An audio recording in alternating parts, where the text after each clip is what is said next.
आज हम कक्षा 6 अष्टमा पाठा प्रकरण हमारा है शंकराचार्य। ये हमारा दूसरा गद्यांश है। जैसा कि हमने पहले पढ़ा कि शंकराचार्य जो थे बचपन से ही सांसारिक जीवन से विरक्त थे और वो अपने माता से बार बार कहते थे कि मुझे संन्यास लेना है, मैं ज्ञान प्राप्त करूँगा, लेकिन माता जो है इसकी अनुमति नहीं दे रही थी। तो वो जब स्नान करने गए तो वहाँ पर उनको एक मगरमच्छ ने पकड़ लिया। तो वो ज़ोर ज़ोर से चिल्लाने लगे और चिल्लाते हुए कहे कि माँ, जब तक तुम हमें अनुमति नहीं दोगी संन्यास के लिए तब तक ये मगरमच्छ हमको छोड़ेगा नहीं। जब अनुमति दे दोगी तो मैं इससे मुक्त हो जाऊंगा।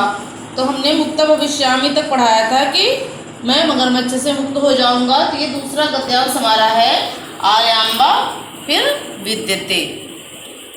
तो यहाँ पर हम वाचन कर रहे हैं, अर्थ सहित बताएंगे, जिसको आप ध्यान से सुनेंगे। कि आर्यांबा शंकरस्य संन्यासम न इच्छति स्म। आर्यांबा शंकर को मतलब संन्यास की अनुमति नहीं देना चाहती थी। किंतु पुत्रस्य कष्टं दृष्ट्वा यथा तुभ्यं रोचते तथा कुरु। किंतु अपने पुत्र के दुखों को देखकर, दृष्टवा माने होता है देखकर, उन्होंने कहा यथा तुभ्यं रोचते तथा कुरु, जैसा तुमको अच्छा लगे वैसा करो।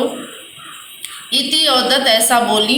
सदैव यो शंकरा मकरात मुक्ता हुआ। तुरंत ही शंकर जो है मगरमच्छ से मुक्त हो गया।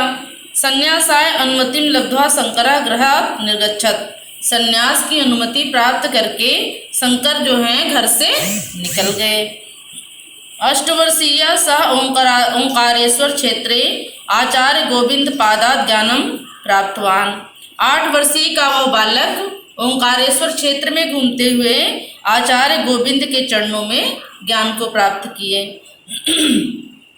12 वर्षीय शंकर संपूर्ण देश से पर्यटनम कृत्वा काशीम प्राप्तवान।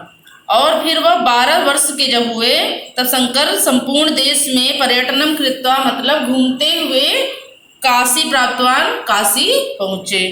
16 वर्षे सा ब्रह्मसूत्रस्य भाष्यम लिखितवान। जब उनकी 16 वर्ष की अवस्था थी तब उन्होंने ब्रह्मसूत्र के भाष्य को लिखा। आदि शंकरा विविधान मधुरान स्तोत्र काव्यान अपि रचितवान। आदि शंकर ने विभिन्न प्रकार के मधुर गाने योग्य स्तोत्र काव्यों को भी रचा मतलब रचना की, उन्होंने रचना की। सधर्म रक्षार्थम देशस्य चतुरा मठान संस्थापितवान। उन्होंने धर्म की रक्षा के लिए देश के चतुर्दिक्षु माने चारों दिशाओं में 4 मठों की स्थापना की। केवलम द्वात्रिशे एव वयस्य शंकराचार्य ब्रह्म भावन उपगता। केवल द्वादश माने होता 32वें वर्ष में ही शंकराचार्य जो है ब्रह्म लोक को प्राप्त हो गए, मतलब मृत्यु को प्राप्त हो गए। आदि शंकराचार्य भारतवर्षस्य ऐक्य साधने किंच सनातन धर्मस्य प्रतिष्ठायां सर्वदा स्मरणीय विद्यते।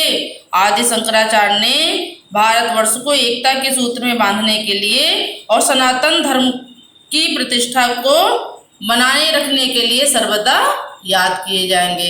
इस प्रकार आज हम शंकराचार्य के बारे में पढ़ें, जिसका हमने वाचन किया, अर्थ भी सुना। तो आप भी पढ़ेंगे इसको और अर्थ को ध्यान से याद करेंगे।